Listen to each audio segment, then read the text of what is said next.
지금 대출료 앞으로 규제 또 나옵니다. 확실히 나올 것 같아요. 한번 보십시오. 지금 하반기에 대출 절벽 이 현실화 되었다. 고소득, 고신용자도 돈 빌리기 어렵다라고 했는데 지금 대출 모집인 이제 대출 상담사죠. 그런 분을 통해서 대출을 접수하는 것도 중단을 했고 기존 주택담보대출뿐만 아니라 전세자금 대출에 대한 부분들도 규제를 확대하는 거 뿐만 아니라 뭐 여러 가지 신규 가입들도 제한하는 것들이 많잖아요. 모기지 보험도 그렇고. 그래서 지금 진짜 돈 빌리기 힘듭니다. 거기다 총량을 50%로 낮춰버려가지고 더 힘들어지고 돈도 나오진 않습니다. 그런데 내년이 되면 그 총량들이 조금 풀리고 규제가 좀 개선이 되겠지라고 생각을 할 수 있지만은 저는 대출은 더 쪼일 거라고 생각합니다. 주담대 한도 강화하나 이재명 정부의 금융 투톱 가계대출 추가 규제를 논의하고 있다고 합니다. 이 투톱이 누구냐? 금융위원장과 금융감독원장입니다. 금융위원장은 후보자죠. 2억 원 금융위원장입니다. 2억 원입니다. 2억 원. 이름 특이하죠. 그리고 이찬진 금융감독원장은 임명이 됐습니다. 그런데 이 두 사람이 어떤 얘기를 했냐면요. 가계대출을 부추기고 그리고 이 부추김이 다시 부동산 가격들을 올리는 이런 악순환이 계속 형성되고 있으니까 이제는 이 부채와 주택 가격의 사이에 악순환의 고리를 끊어버리겠다고 했습니다. 그리고 금융 안정화를 수호하겠다라고 엄청 강조를 한 사람입니다. 이런 기조를 가지고 있고 이찬진 금융원장뿐만 아니라 방금 말했던 2억 원 금융위원장 후보자도 마찬가지입니다. 여기에 이제 이찬진 금융감독원장 같은 경우는 기조가 지금 현재 민주당의 기조들이 굉장히 강합니다. 저는 개인적으로 좀 걱정이 되는 건 뭐냐면요. 이찬진 금융위원장은요. 금융 전문가가 아닙니다.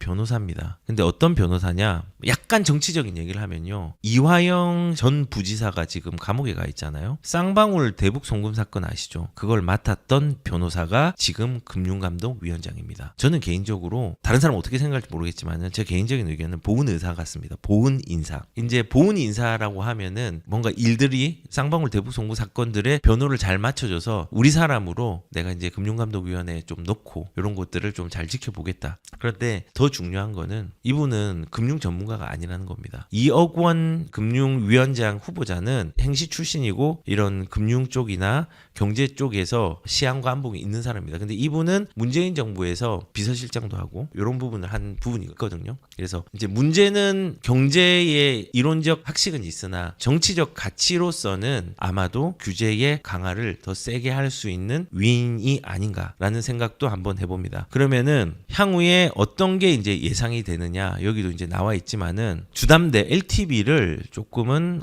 강화를 할 것 같습니다. 그래서 LTV를 어떤 식으로 고민을 하고 있다고 합니다. LTV를 규제 지역에서 50%가 아니라 40%, 옛날에 투기 지역이 40% 이렇게 했었잖아요. 그렇게까지 이제 줄이겠다. 이게 줄여지면 뭐가 줄이냐? 이주비도 LTV 적용을 받거든요. 이주비 대출도 40%더 힘들어지겠죠. 그리고 규제 지역은 그러면은 강남 3구랑 용산밖에 없지 않느냐? 조정 대상 지역은 그렇게 얘기를 할 수 있지만은 규제 지역은 언제든지 확대할 수 있습니다. 가격이 퍼지면은 이것도 확대할 수 있거든요. 그래서 우선은 대출도 좋을 걸로 예상이 됩니다. 그래서 이제 무주택자 LTV 기준으로 해서 강남, 서초, 송파, 용산의 최대 50%가 이제 40%로 바뀌고 조정 대상 지역은 확대할 수 있는 여건들은 있고 비규제 지역은 그대로 있습니다. 그리고 또 이제 여기서 논의하고 있는 게 여기서는 나오진 않았지만은 우리가 지금 전세 대출 보증 보험을 80%로 수도권 줄였잖아요. 그거를 더 낮출 가능성이 있다고 생각합니다. 그것도 논의가 되고 있는 걸로 알고 있어요. 이렇게 하면은 어떻게 될까요? 집값 잡힐까요? 누적 수요만 더 적체시키는 겁니다. 그리고 그 누적 수요가 어떤 식인지 모르지만은 터져 나옵니다. 그 부작용이 진짜 무섭거든요.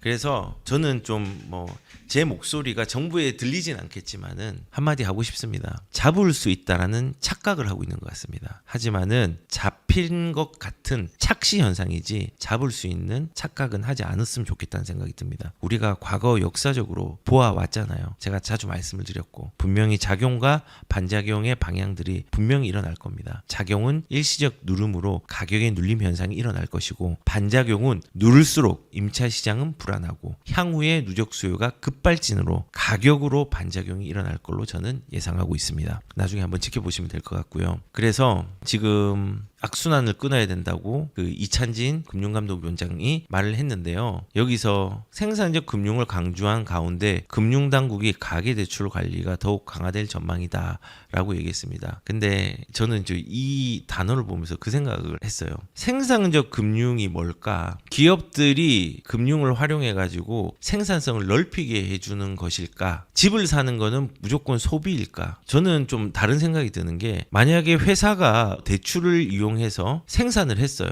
그래서 회사가 커졌어. 근데 그 회사에 속한 그 개개인도 내 자산을 담을 수 있는 그릇이 있어야 되거든요. 내 생산한 개인에게 돌아가는 그 생산된 금액들을 담을 수 있는 그릇이 있어야 되는데 그걸 예금으로 담아야 됩니까? 난 돈을 많이 담고 싶어. 그 부동산으로 담아야 되거든요. 자산으로 담아야 되거든요. 그리고 기업의 생산을 늘리기 위해서 뭐 혹은 생산적인 금융을 하려고 하면 기업을 기여를 하게 해야 되는데 기여를 하게 하기 위해서는 뭐 노란봉투법이라든지 이런 거 하면 안 되죠.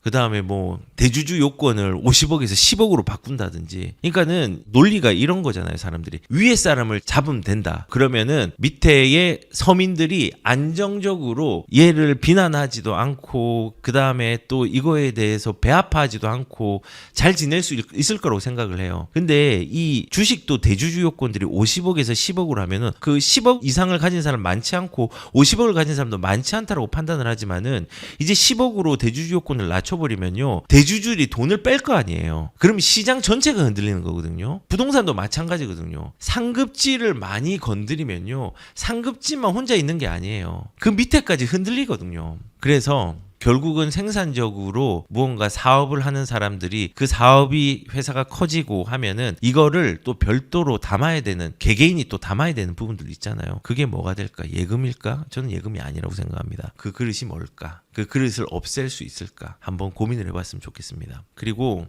제가 누누이 말씀을 드렸지만은 이런 규제가 가속화되는 방향, 대출도 그렇고 세금도 그렇고 갑갑하잖아요. 그런데 이런 규제의 가속화가 되는 환경일지라도 진보하는 집들에 대한 수요는요, 누를 수는 있습니다. 그런데 그 수요는 없어지지는 않습니다. 관망세가 있지만은 지금 신고가가 일어나고 있죠. 지금 또 시장의 반응이 좀 오는 데가 경기도 같은 경우는 분당하고 하남 같은 데가 지금 조금 다시 왔고요. 그리고 서울은 영등포랑 뭐 이런 지역들, 그리고 강동 이런 데가 오히려 또 움직이고, 광진 이런 데가 매매 지수들이 좀 움직이고 있습니다. 고가 주택들은 신고가가 아직까지 또 일어나는 양상들이 일어나고 있어요. 그리고 고가가 아니라도 좋은 입지에서 신고가도 일어나고 있습니다. 대출을 막아도 그 범위 안에서 시장은 좋은 입지에 좋은 자기의 환경에 맞게 집을 찾아갑니다. 여기 보시면은 8월 달에 13억 2천 찍혔는데 이 아파트가 가격이 송파 전체로 볼 때 비싼 아파트는 아니에요. 잠실 대비해서 엄청 싸잖아요. 5구 타입인데. 그리고 30평도 가격들이 뻥 많이 올라와 있죠. 호가도 올라와 있고 규제를 했는데 신고가도 일어나고, 그리고 호가도 내려가지 않는 시장들이 계속되고 있습니다. 좋은 입지, 좋은 집들, 진보하는 입지, 진보하는 집들, 여기에 대해서는 규제가 가속화되는 환경이라고 할지라도 그 수요를 누를 수는 있지만은 그 수요가 없어지진 않습니다. 어떻게든 그 시기에 맞게, 재정에 맞게 찾아간다는 겁니다. 그래서 돈이 어디 있느냐라고 하지만은 돈이 있는 층들은 되게 다양해요. 제가 아까도 말씀드렸지만은 제 친한 성형외과 원장님이 저번 주에 상담을 했는데, 아니 몸테크로 잠실에 가야 되나, 아니면은 강남 신축으로 입주를 해야 되나, 아니면 조금 무리해가지고 한 65억 정도면 안전하게 투자하는 거고 그거보다 훨씬 많이 하면 무리하는 건데 DH 반포 라클라스를